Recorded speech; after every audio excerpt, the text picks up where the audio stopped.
Malaysia জুড়ে শুরু হয়েছে সবচেয়ে বড় অভিবাসন অভিযান। টার্গেটেড স্ট্রাইক অপারেশন নামে পরিচিত এই অভিযানে গ্রেফতার হয়েছেন 450 জনের বেশি বাংলাদেশি অভিবাসী। তাদের অনেকেই পালাতে চেয়েছেন, কেউ দৌড়েছেন বন জঙ্গলে, আবার কেউ কাদামাটিতে ঝাঁপ দিয়েও চেষ্টা করেছেন ধরা এড়াতে, তবুও শেষ রক্ষা হয়নি। 8 মে মালয়েশিয়ার বিভিন্ন রাজ্যে অভিযান চালিয়ে মোট 1270 জন বিদেশি নাগরিককে গ্রেফতার করা হয় অভিবাসন সংক্রান্ত অপরাধের অভিযোগে। এই অভিযানে শুধু বিদেশি শ্রমিকই নয়, 11 জন মালয়েশিয়ান নিয়োগদাতাকেও গ্রেফতার করা হয়েছে অবৈধ অভিবাসীদের কাজ ও আশ্রয় দেওয়ার অভিযোগে। সবচেয়ে বড় অভিযানটি হয় উত্তরাঞ্চলীয় জোহর প্রদেশে।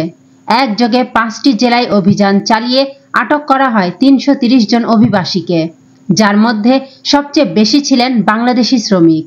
নির্মাণ সাইট থেকে ধরা পড়ে একজন 50 বছর বয়সী মালয়েশিয়ান ম্যানেজার, যিনি অবৈধ অভিবাসীদের আশ্রয় দেওয়ার জন্য সন্দেহভাজন। অভিযানটি শুরু হয় সকাল 10টা 30 মিনিটে। 120 জন কর্মকর্তার দল 516 জনের কাগজপত্র পরীক্ষা করেন। জোহরের ইমিগ্রেশন পরিচালক দাতুক মহদ রুজদি জানান, এই অভিযানে 239 জন বাংলাদেশি, 65 জন ইন্দোনেশিয়ান, 24 জন মিয়ানমারের নাগরিক, 1 জন পাকিস্তানি ও 1 জন ভিয়েতনামি নাগরিক আটক হন। তাদের বয়স 20 থেকে 57 বছরের মধ্যে। এদিকে রাজধানী কুয়ালালামপুরেও অভিযান চালানো হয়। একটি নির্মাণ সাইটে 2 জন বাংলাদেশি পালাতে গিয়ে ঝাঁপ দেন কাদামাখা পুকুরে, তবুও তারা ধরা পড়েন। এই অভিযানে আরও আটক হন 41 জন বাংলাদেশি, 17 জন ইন্দোনেশিয়ান, 1 জন মিয়ানমার ও 1 জন ভারতীয় নাগরিক। দেশের প্রায় প্রতিটি প্রদেশে অভিযান চালানো হয়েছে।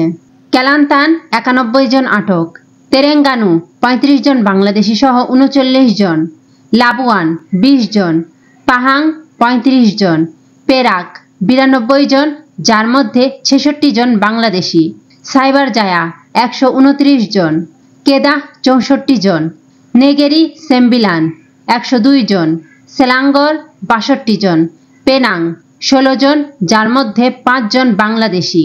এই অভিযানে যাদের আটক করা হয়েছে তাদের বিরুদ্ধে অভিযোগ আনা হয়েছে বৈধ কাগজপত্র না থাকা, পাসের মেয়াদ শেষ হওয়া অথবা ভিসার শর্ত লঙ্ঘন করার জন্য। মালয়েশিয়ান কর্মকর্তারা জানিয়েছেন, শুধু অবৈধ শ্রমিকই নয়, যারা তাদের নিয়োগ দিয়েছেন বা আশ্রয় দিয়েছেন তাদের বিরুদ্ধেও নেওয়া হবে কঠোর ব্যবস্থা।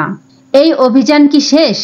না, মালয়েশিয়ার অভিবাসন বিভাগ জানিয়েছে এই ধরনের অভিযান চলতেই থাকবে যতক্ষণ না অবৈধ অভিবাসন সম্পূর্ণভাবে নিয়ন্ত্রণে আসে।